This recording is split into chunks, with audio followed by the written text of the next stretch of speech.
This video is brought to you by Squarespace. In his later years, there were only a handful of Beatles songs John Lennon would admit to being genuinely proud of, and Help was one of them. It was a cry from his heart, and he meant it. I'm Andrew from Parlogram, and in this video we'll dive deep into this amazing song and uncover the stories and secrets behind one of John Lennon's most personal songs. By 1965, Lennon and McCartney were the most famous songwriting duo in the world. But you don't stay at the top by standing still, and their songwriting was continually evolving. Songs about romance and relationships were gradually giving way to more introspective and personal lyrics, and Help was just one of those songs. Knowing that the title track of their upcoming film would be one of their most listened to songs ever, John, with Paul's help, chose that moment to write the most revealing and personal song he'd ever written. The lyric is as good now as it was then. It's no different, and it makes me feel secure to know that I was that sensible or whatever, that not sensible, but aware of myself then, with no acid, no nothing, pot or whatever, that doesn't mean a thing, really. It was just me singing Help, and I meant it, Production began on their second, but as yet untitled feature film, with a script that was simply called Beatles 2, until Ringo later suggested the provisional title of 8 Arms to Hold You. And it was that title that appeared on US copies of the Ticket to Ride single in early April. Ultimately, it was the film's writers and director Dick Lester who came up with the title Help.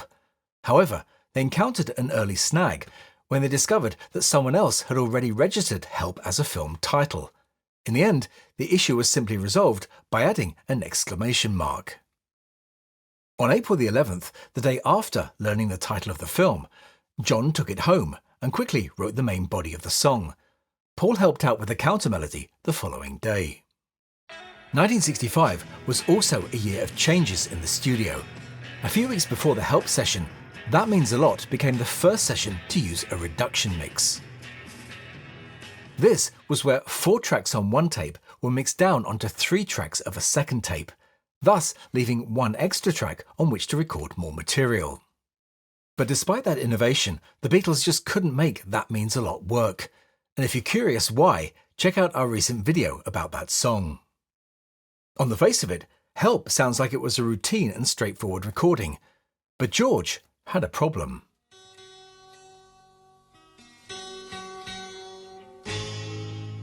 The session in Studio 2 at Abbey Road began with the group laying down a backing track.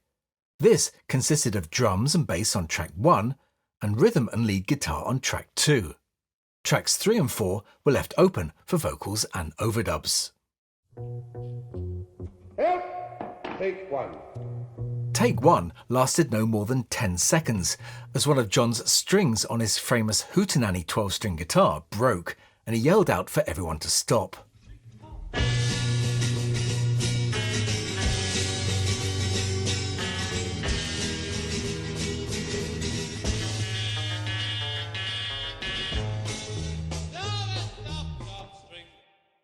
That guitar, by the way, was recently rediscovered after many years of having been lost, and was sold at auction in May last year for $2,857,500. One of the most distinct elements of the song is George's descending guitar run, but listening to that early take, it's clear he was still some way from nailing it.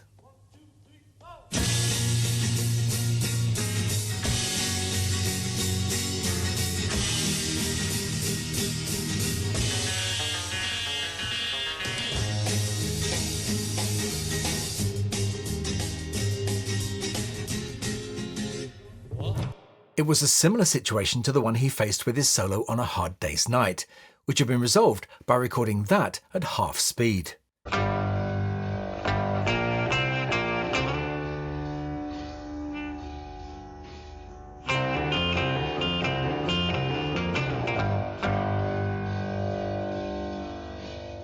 In the end, they decided the easiest course of action was for George to take a break, and then they could overdub it later in the day. By take 9, John, Paul and Ringo were happy with the backing track, and they were now ready to record the vocals, which will go on to tracks 3 and 4 of the tape. John's lead vocal, with Paul and George's backing vocals, were recorded onto the empty track 3. John then laid down another lead vocal, which together with more backing vocals and Ringo on tambourine, was added to track 4. The 4-track tape was now full. But now there was no space to record George's troublesome guitar part, which he had now perfected. So engineer Norman Smith freed up one of the tracks by recording, or bouncing down, the 4 tracks onto 3 tracks of tape on another machine. Tracks 1 and 2 were transferred directly, but the 2 vocal tracks on tracks 3 and 4 of the original tape were combined onto track 3 of the second tape, thus leaving track 4 free for George's guitar part. George could now take his time and do as many takes as he needed to get it right. In fact, he needed only 3 more takes, and take 12 was marked as best.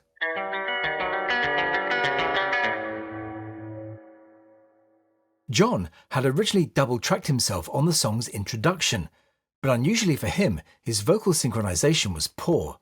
So George Martin told engineer Norman Smith to mute that portion of John's second vocal track during the reduction mix, to make sure it didn't go onto the master. Now, as any Beatles scholar will tell you, there is one significant difference between the mono and stereo mixes of this track. In the mono mix, not only does the tambourine completely disappear, but John sings the second line of the song as... And now these days are gone, I'm not so self-assured. While in stereo, he sings... But now these days are gone, I'm not so self-assured. Now the stereo mix of the song features vocals from take 12 throughout, but the mono version has the vocals from take 12 on the introduction only and includes newly recorded ones afterwards. Unusually, there's no documentation at Abbey Road which details the recordings of the vocals on the mono mix, so where and why was that done? This was a question that had puzzled many Beatles experts for years, but thanks to these photos by Observer newspaper photographer Michael Pito, the mystery was solved.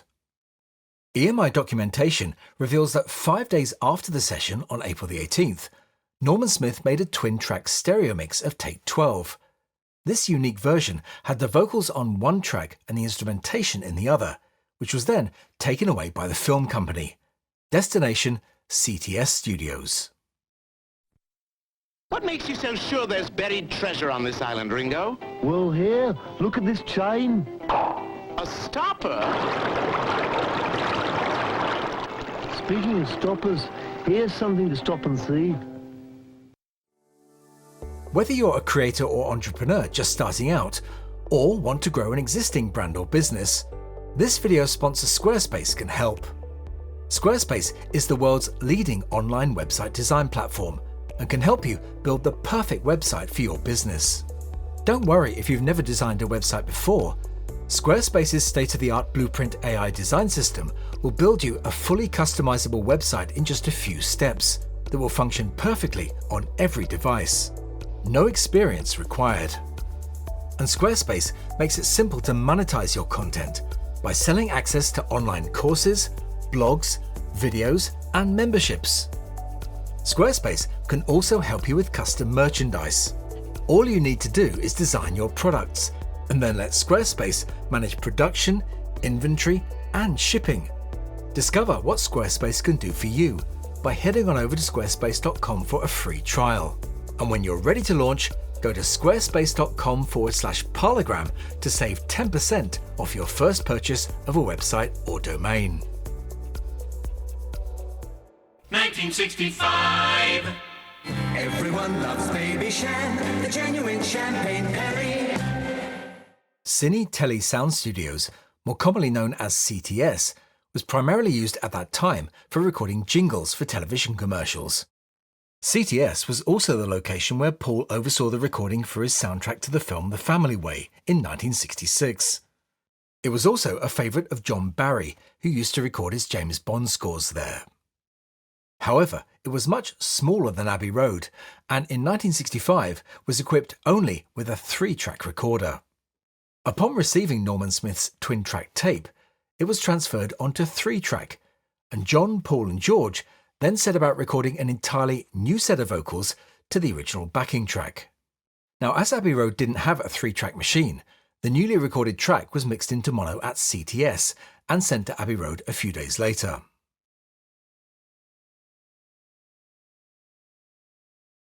George Martin's task that day was to prepare both mono and stereo mixes of Help. However, while listening to the CTS mix, he didn't like the long note that George had sung at its end and decided they could do better. Getting the Beatles back to re-record it just wasn't possible, so he had to find another way to fix it. His solution was to make a new mono mix of take 12, take the introduction from that and edit it onto the CTS version, just before the first line of the first verse. Thus, the first 12 seconds of both the mono and stereo mixes are identical, but after that, they feature completely different vocal performances. The exact reason why they felt they needed to re-record the vocal tracks in the first place remains somewhat of a mystery. Some say it was to delete the tambourine, which, don't forget, was locked into track 4, and nobody is seen playing it in the performance at the start of the film. Or was it John's dodgy double tracking? I guess we'll never know for sure. However, if you have a theory, do let me and everyone else know about it in the comments. But what is clear is that George Martin and the group preferred the CTS vocals, which, despite being inferior sound quality-wise, ended up as the version being used on the UK and US 45 and UK album. But it was not the version included on the US soundtrack album. Although Capitol had received both stereo and mono mixes of the song, they chose to use the stereo mix on both the stereo and mono editions of the soundtrack album. They did this by simply combining the left and right channels into what they called a Type B mix.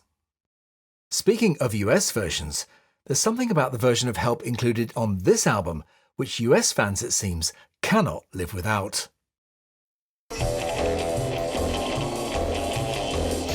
This uncredited 15-second piece of instrumental music was composed by Ken Thorne, who orchestrated the film. This version, with its so-called James Bond-style introduction, was played extensively on the radio at the time and became one of the most memorable aspects of the song for generations of American fans.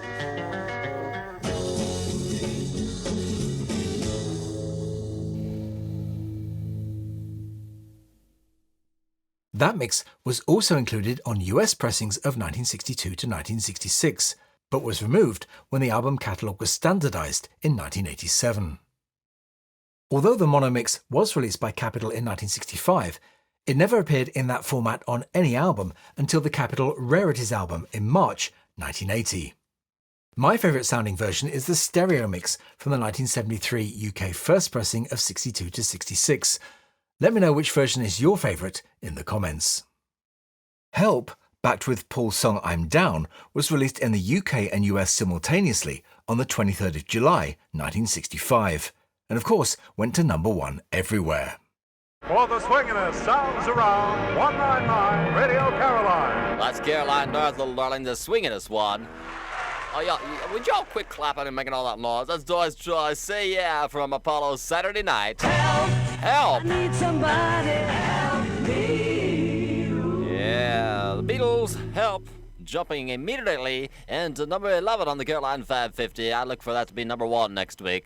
It's a cinch. Well, somebody said they want to hear this by Eddie Cochran again, Skinny Jim. But it wasn't until 1971 that the film received its first showing on British television. And now, Pop Go the Movies, a new season of films which features the pop stars of the 60s, and opens with The Beatles, Help. We'll be celebrating the 60th anniversary of the Help album very shortly on the channel. So if you'd like to see that, and indeed all of our videos earlier than everyone else, and support the channel, why not become a channel member? It's only $1.99 a month, and it really does help keep the channel going. There's also some exclusive content on there too, so check out the link in the description which will tell you how you can join. I'll be back next week with a good old-fashioned unboxing, where I find out if a random collection of 45s I bought unseen from an auction can make me a profit. But that's all for this one, so I'll say bye for now and thanks for watching.